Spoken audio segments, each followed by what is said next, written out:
Here is something nobody tells you.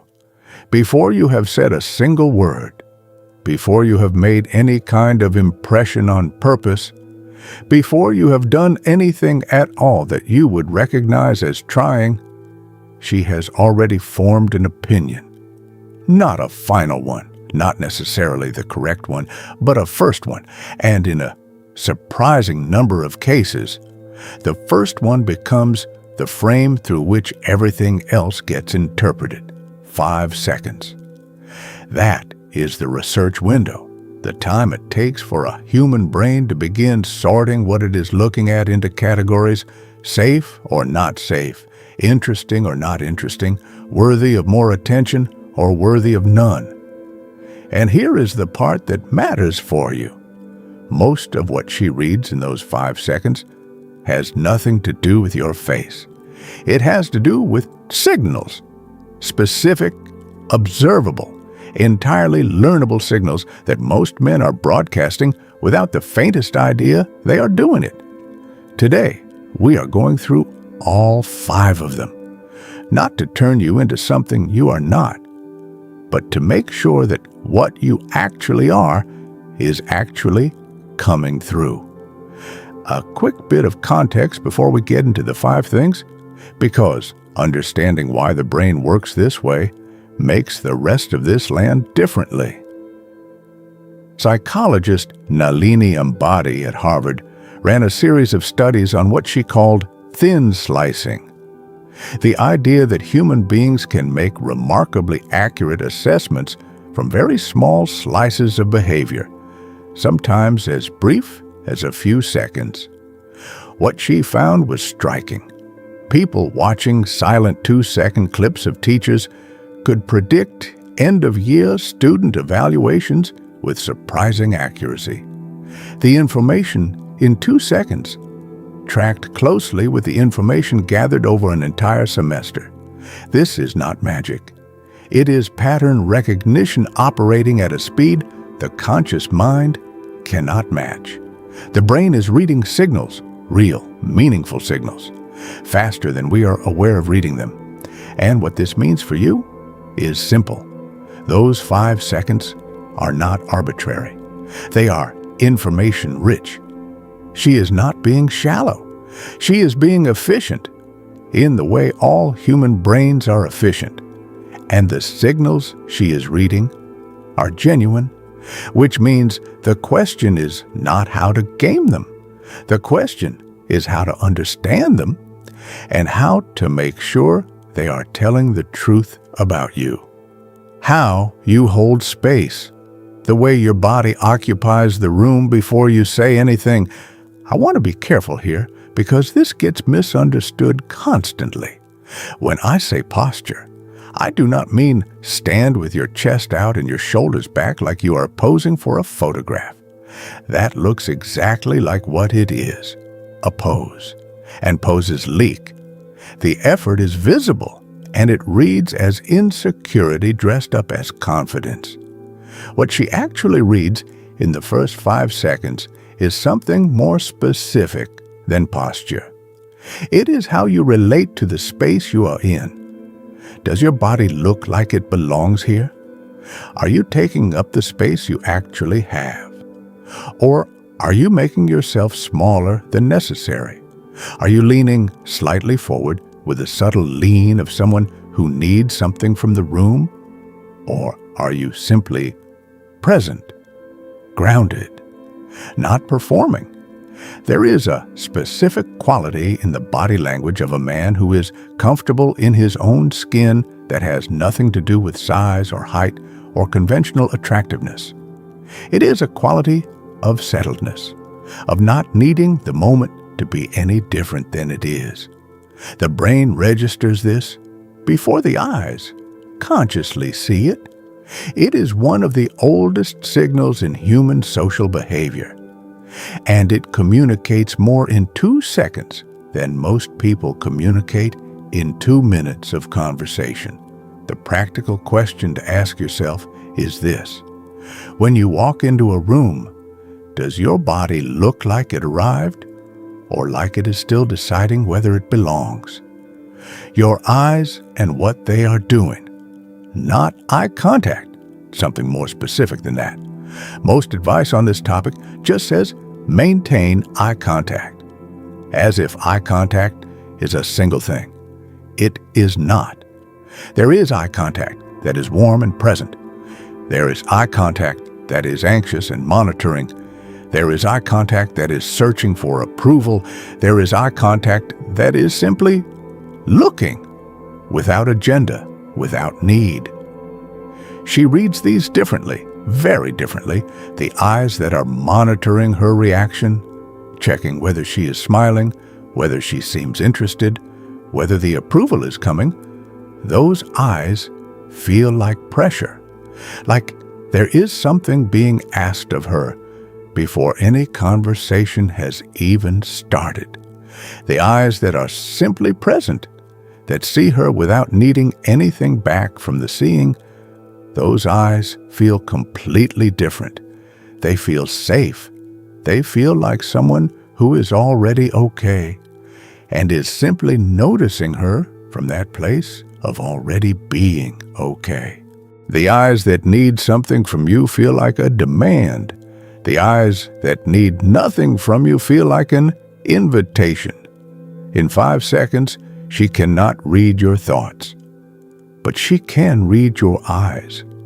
And your eyes are broadcasting your relationship to your own emotional state with remarkable clarity. The work here is internal before it is external, because you cannot fake eyes that need nothing. You can only build a self that genuinely does not require her response to feel stable. The pace of your movement, faster than necessary, is the tell nobody talks about. This is the one most men have genuinely never thought about. And once you see it, you will notice it everywhere. Watch how people move when they are anxious. Everything accelerates. They walk a little faster than the situation requires. They reach for things with a slight urgency. They fill silences quickly. They gesture at a pace that is slightly ahead of their actual thoughts. Now watch someone who is genuinely comfortable, someone who has nowhere more important to be than where they are. Their movements have a different quality, not slow in an affected way, not dramatically deliberate, simply unhurried, at the pace of someone who has decided this moment is worth being in. In 5 seconds, the pace of someone's movement communicates their relationship to their own comfort, and this is read almost entirely unconsciously by her and by everyone else in the room. Urgency without cause reads as anxiety, and anxiety, however understandable, signals that your internal state is being governed by something external. That is the signal she picks up before you have opened your mouth. The practical thing here is simply this. Whatever speed you are moving at right now, consider whether that speed is chosen or reactive, whether you are moving at the pace of a person who is present or the pace of a person who is slightly trying to get ahead of their own discomfort. The quality of your voice. In the first sentence, not what you say, how it sounds when it leaves you. The first sentence you speak is carrying a lot more information than the words in it. Research on voice and attraction consistently finds that tone, specifically the groundedness and resonance of a voice, is one of the most immediate and reliable indicators of confidence that a human brain can detect. Within a single sentence, sometimes within a single word. What does a grounded voice actually sound like? It sounds like someone who is not rushing to get the words out before they are taken away. It has enough breath behind it. It ends sentences without the slight rise that turns statements into questions. It does not trail off at the end as if to check whether the sentence was acceptable before finishing it. A voice that rushes that goes slightly high under pressure, that qualifies itself mid-sentence, is a voice that is broadcasting the exact internal state it is trying to conceal. And here's the thing about voice that most people miss. The voice is not separate from the inner state. It is an expression of it. You cannot sustainably perform a grounded voice when you are internally scrambling. The tells come through. The voice that sounds like it has somewhere to be is the voice she leans away from. The voice that sounds like it is already there. That is the one she leans toward. The work, again, is internal. Slow your breathing before the interaction. Let the first sentence come from a full breath rather than a held one, not as a technique, as a genuine shift in how present you are in your own body before you open your mouth.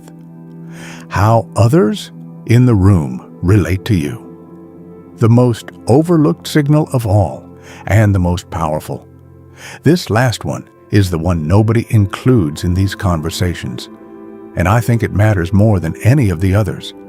In the first 5 seconds, she notices you. She is also simultaneously noticing how the room relates to you. Not explicitly, not consciously, but she is reading the social geometry of the space you are in.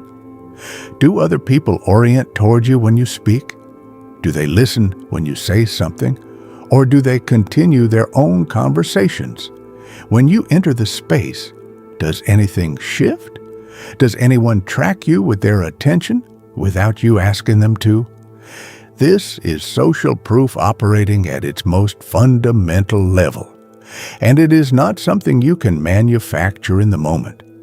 It is the residue of how you have been showing up consistently in your friendships, in your professional relationships, in the small daily interactions that build a reputation as someone worth paying attention to. A man who commands attention without demanding it is a man who has built something real over time. And that something real is visible in a room within 5 seconds. Not because he is performing anything, but because the people who know him are already showing her who he is. This is why the work is always long-term. You cannot hack your social proof in an evening.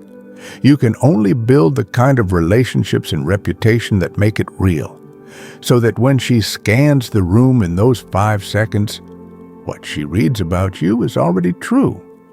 You probably notice something across all 5 of these. None of them are about appearance. None of them require a different face or a different body or a different set of circumstances. And none of them are techniques, things you do in a specific moment to create a specific impression. Every single one of them is a signal that is produced by an internal state, by how comfortable you are in your own skin, by whether your emotional stability comes from inside you or from the reactions of people around you, by whether you have built a life that is worth being present in. The 5 seconds she reads is a kind of summary, a compression of a much longer story about who you have been, in private, in daily decisions, in the slow, unglamorous work of building yourself into someone whose presence is genuine rather than performed. You cannot fake 5 seconds that are rooted in years, but you can start building those years right now. And 5 seconds from now, they will be 1 moment longer than they were before. 5 things, 5 seconds. And behind all of them, one question. Is the person who shows up in those 5 seconds the person you have actually been building?